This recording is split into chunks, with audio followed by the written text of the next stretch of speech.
Hi everyone, my name is doctor Nandini Dadu from Dadu medical centre. और आज हम बात करेंगे हेयर ट्रांसप्लांट में जो एक सबसे इम्पॉर्टेंट एरिया होता है वो है आपका डोनर एरिया। तो जब भी हमारे पास कोई पेशेंट आता है जिसकी हेयर ट्रांसप्लांट रिलेटेड क्वेरी होती है, उनका सबसे इम्पॉर्टेंट सवाल होता है कि क्या कितने ग्राफ्ट लगेंगे, कितने ग्राफ्ट मेरे डोनर एरिया से मिल पाएंगे, मेरा डोनर एरिया हील तो हो जाएगा ना। और चौथा सवाल उनका जो होता है सबसे ज़्यादा इंपॉर्टेंट वो ये है कि मेरा डोनर एरिया में से इतने सारे ग्राफ्ट निकालने के बाद ऐसा तो नहीं है कि पीछे की डेंसिटी कम हो जाएगी। तो इन्हीं सारे सवालों के जवाब मैं दूंगी। कुछ केसेस हमने किए हैं और मैं आपको उसके थ्रू बताऊंगी कि हम कैसे एनालाइज करते हैं, कैसे हम डोनर एरिया के हील कैसा हो रहा है वो कैसे देखते हैं, असेस करते हैं और क्या रिजल्ट्स रहते हैं।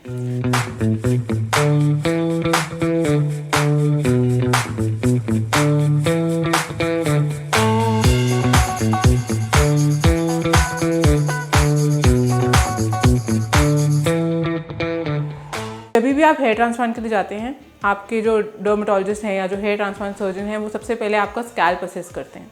असेसमेंट में दो चीज़ें होती हैं, एक तो कहाँ डेंसिटी कम है, हमें कितने ग्राफ्ट चाहिए।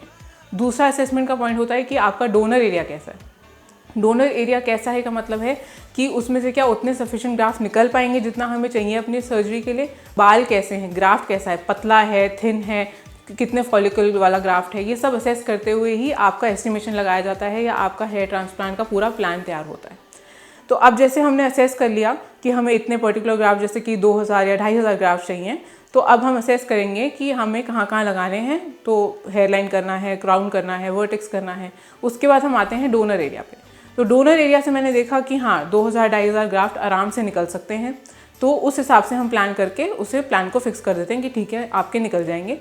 जिसके बाद जब डोनर एरिया से हम आपके ग्राफ्ट निकालते हैं during the hair transplant surgery, आपके नेक्स्ट 10 डेज में वो डोनर एरिया अच्छे से हील हो जाता है। वो हम आपको साथ में एंटीबायोटिक्स देते हैं या कुछ ऐसी दवाइयाँ देते हैं जैसे पीछे की स्वेलिंग कम हो जाए और आपका पूरा डोनर एरिया 10 दिन के अंदर हील हो जाता है। जैसे कि आप देखेंगे कि ये एक केस है जिसमें कि डोनर एरिया काफ़ी अच्छा था। फिर हमने एक्सट्रैक्शन के बाद की फ़ोटो है कि ऐसा दिखता है कि डोनर एरिया से। तो डोनर एरिया में हमारी खास बात क्या है कि हम यूज़ करते हैं FUE technique, which is DMC golden touch का एक बहुत इंपॉर्टेंट हिस्सा। इसमें क्या होगा कि आपका जो FUE टेक्निक होती है, आप सब जानते हैं FUE होती है, FUT होती है। तो FUE में आपका एक एक ग्राफ को केयरफुली पंच किया जाता है, जो कि एक स्मूथली आपका ग्राफ बाहर निकल के आता है, पूरी तरीके से बाहर निकल के आता है रूट्स के साथ। और उस FUE टेक्निक को यूज़ करते हुए हम अपना हेयर ट्रांसप्लांट करते हैं।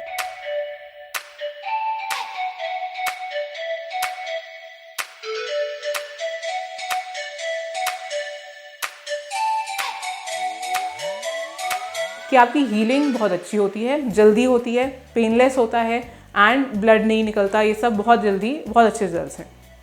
तो हमने FUE करते हुए इनका हेयर ट्रांसप्लांट प्रोसीड किया। तो अब आप देखेंगे कि पीछे का एरिया ऐसा दिखता है आफ्टर हेयर ट्रांसप्लांट।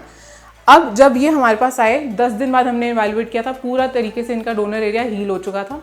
हम जब ग्राफ्ट निकालते हैं तो आप देख सकते हैं कि हम ग्राफ्ट के आसपास के कुछ बाल छोड़ते हुए चले जाते हैं, जो कि अभी आपको इस शायद फोटोग्राफ में नहीं दिख रहे, लेकिन वो बाल अल्टीमेटली ग्रो करते हैं और आपके डोनर एरिया जब हील हो जाता है उसको कवर भी कर लेते हैं और वापस उतनी डेंसिटी दिखा देते हैं जितना आपके पीछे पहले हेयर ट्रांसप्लांट से पहले डेंसिटी होती है, वैसी ही सिमिलर डेंसिटी आपके बैक साइड दिखने लगती है। तो अब ये हील हो गया। अब आप दूसरा केस देखें, इनका भी ऐसे ही था। इनका भी डोनर एरिया बहुत अच्छा था। इनके भी हमने अराउंड 2500 ग्राफ्स निकाले थे। और ये देखिए इनका 3 महीने के बाद इनका डोनर एरिया बिल्कुल ऐसा लग रहा है, बिल्कुल नहीं लग रहा है कि इन्होंने हेयर ट्रांसप्लांट कराया है। मतलब कि FUE टेक्निक से बहुत अच्छे रिजल्ट्स हैं, बिल्कुल हीलिंग जल्दी हो गई थी and we have got sufficient donor area. और डोनर एरिया की एक इम्पॉर्टेंट बात ये भी है कि अगर हम मान के चलें कि अगर कभी ज़िंदगी में आपको फिर से हेयर ट्रांसप्लांट कराना पड़ता है तो भी उतने नंबर ऑफ ग्राफ्ट्स आपको ज़िंदगी में आगे मिल सकें, इतना सफिशिएंट आपका डोनर एरिया हमेशा रखा जाता है। ये तीसरा केस है, ये भी आप देख सकते हैं। इनका डोनर एरिया बहुत अच्छा था। इनमें हमने काफ़ी एक्सट्रैक्शन किया था क्योंकि इनका पूरा क्राउन, वर्टेक्स, हेयरलाइन सब कुछ था, लेकिन क्योंकि डोनर एरिया अच्छा था इसलिए हम we were able to extract जितना हमें चाहिए था। हमें अगर 3500-4000 ग्राफ्ट चाहिए उतने भी हम आराम से निकाल पा रहे थे।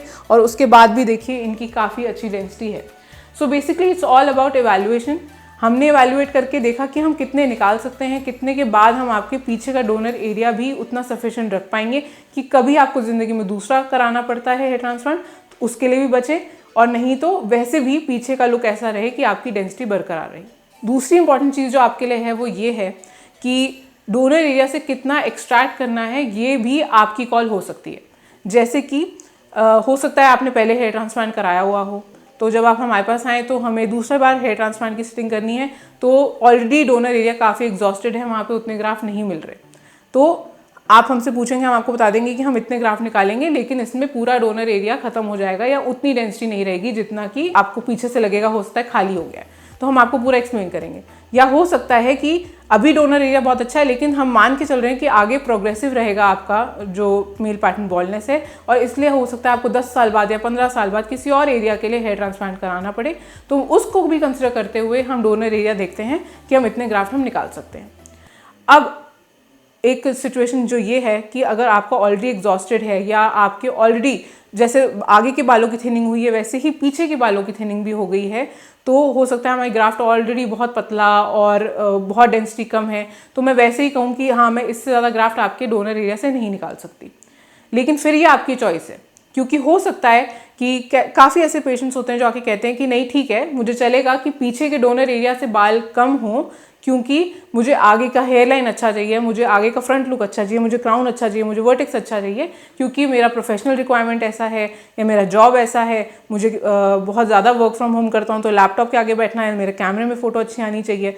ये सब रिक्वायरमेंट देखते हुए आपकी चॉइस है कि आप बोल सकते हैं कि हाँ मुझे डोनर एरिया थोड़ा वीक भी हो तो चलेगा, लेकिन मुझे फ्रंट लुक बहुत अच्छा चाहिए, तो आपको अगर ज़्यादा ग्राफ्ट की ज़रूरत है तो आप वो निकाल लीजिए ताकि मेरा आगे का लुक अच्छा हो जाए।